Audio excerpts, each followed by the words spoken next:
Hello everyone, welcome back to my YouTube channel. আশা কৰো আপোনালোক সকলো ভালে কুশলে আছে। আজি এটা চাটনি লৈ আনিছো আপোনালোকৰ ওচৰলৈ। বাদামৰ চাটনি বনাম বুলি ভাবিছো আৰু আশা কৰো আপোনালোকে এই ভিডিওটো শেষলৈকে চাব বুলি।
আশা কৰো আপোনালোকে এনেদৰে বাদামৰ চাটনি বনাই খাব বুলি।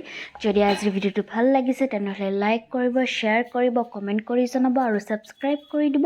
ভিডিওটো শেষলৈকে চোৱাৰ কাৰণে থ্যাংক ইউ।